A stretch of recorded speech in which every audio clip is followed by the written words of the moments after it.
Hi, welcome back. Lloyd Princeton and with Paul Gessing, the president of the Rio Grande Foundation. And Paul, we were just discussing government accountability, and I think that that has such an important impact on foreign policy right now, because I think we're agreed that Congress has somewhat abdicated its role in determining which theaters of war, but really where we should be involved globally right now. And I think it was the War Powers Act that was executed post 9/11 to give the president, the right to go after terrorists. But that was, that was over 15 years ago, and it's extended. So, do you have any immediate thoughts on, Well, America hasn't declared war since World War II. We fought the Vietnam conflict, as it's often described, because it was technically not a declared war. And we've had the War on Terror, we had the Korean War, we've had a lot of different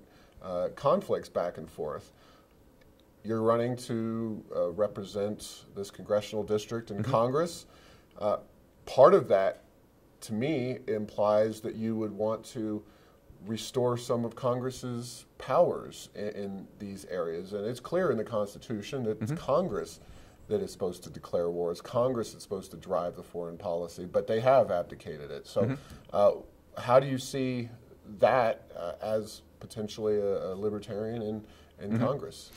Well, absolutely. I think that we need to have the ability to, as Congress, to actually debate and determine, and discuss which countries we want to be involved in. Because right now we have military in over 80 countries globally, where I would conjecture that we probably do not need to be in the majority of them. And I don't want to be construed as a pacifist, although I'd rather use violence as the last option. But I do absolutely think that we should have a strong national defense, and we should actually absolutely have a strong and current and up-to-date technologically standing army. But do we need to be deployed in all these countries? And I think, obviously, as a person who wants to be the congressperson for the state of New Mexico, which relies on the government for our labs and for our military bases, so a substantial part of our economy is based on the military.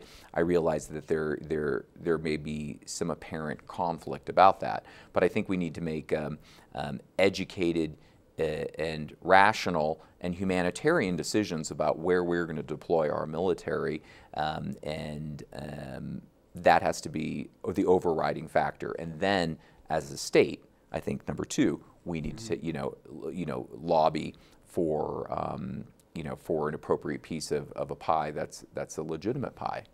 So on the flip side of that, Congress also passes the budget, and that's been a area of some controversy in recent years, the way that Congress often passes these continuing resolutions and we don't get an actual budget that determines policy, because the continuing resolution is often called CRs, just literally kick the can down the road. They say, well, whatever we're doing now, we're going to continue to do. But the military and the Defense Department are major line items in that budget. They aren't as big as the entitlements, which is an important issue to discuss as well, but military spending is a large budget item. Do you see lower military spending overall if you reduce some of the kind of maybe hawkish stance of America's foreign policy? How do you see your role as a member of Congress with regard to the budgetary side of the military? Right. Well, so let's just look at the budgetary side for the U.S. period. I'm not in favor of deficit spending. I'm certain, and the idea, I've read a great analogy. It compares budget to fine dining. What we're doing is we're going out to a really nice restaurant. We're having a great meal, and then we're leaving the check for the next patron to come. And that's essentially what kids and grandkids. Bingo, right? In this case, yours. We're doing that with deficit spending, and I think that a lot of the $1.5 trillion that we just added with this most recent budget is which on top of, so that brings us up to what, $21 trillion.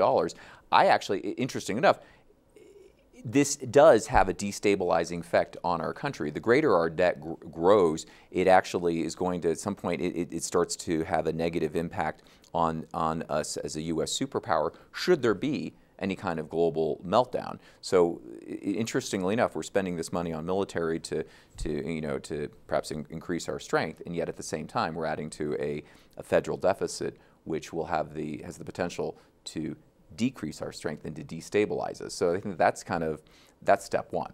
I think I'm very much against deficit spending. A number of military advisors and leaders have actually said that the number one national security issue facing our country is the debt and the unsustainability of our nation's budget situation. We had World War II, we fought that, ramped up dramatically, the size of government exploded, and then it came down. The problem is now we are getting to World War II levels of debt, but there's only red ink in the future. It's going to continue to grow. So to better answer your question, my problem isn't really actually with the military and with the spending around that. I think what has happened, and I think Donald Rumsfeld was one of the people who really pushed this through when he was Secretary of Defense, was he pulled the actual military people out of certain projects and put in independent and private contractors, the Halliburtons and every big business. And now when we look at, War Powers Act, post 9/11, Department of Homeland Security, TSA, all those organizations, it's all private industry that's sucking up a lot of the budget and is benefiting, and they've got lobbyists who are so really the military itself, these hardworking people who are protecting, they're really not the issue in many respects. I think a lot of the budget money is going to private industry, once again, that is loath to have any of it reduced, and they don't care if we do deficit spending because they're not on the line for it.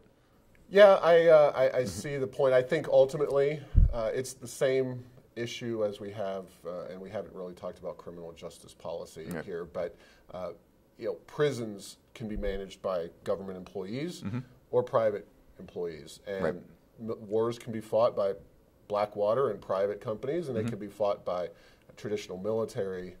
I'm not sure that there's great advantages with either. I think the vision needs to be, what are we doing, and having that strategic vision. If you're locking up every pot smoker that you find up on the streets, it doesn't matter who's managing the prison if they're just sucking up those resources. And the same, I think, can be said for the military. If you're overextended militarily, you're going to have to reconcile those costs at some point. Well, you actually, and Paul, that's great, and that's not even a segue, but it does, and that goes into the idea that things should not continue in perpetuity. Even like the big farm bill that's going on, how that just seems to keep going. At some point, when do we stop subsidizing corn? And the idea that term limits, sunset laws, why is everything across the board, from occupational licensing, everything not reviewed every 2, 4, or 6 years, period? Well, as a New Mexico representative of Congress, we don't have big corn in our state. This is true. Are we going to kill the corn subsidies and maybe the entire ag bill when you go to Congress? I think this is something that is a viable thing for someone who's a budget cutter from New Mexico to campaign on. Right. Well, I believe in it, and you're absolutely, and you bring up a great point. And I think, but that once again, that goes back to term limits. For instance, the idea that Congress is just a 2-year term and that you're constantly running, I don't think makes sense. I think that it should probably be a 4-year term and you're allowed to serve 2, and that's it, you move on. Because of the idea that, and the same thing with policies and legislations, there are things, especially when money's been budgeted to do it, perhaps everything should sunset.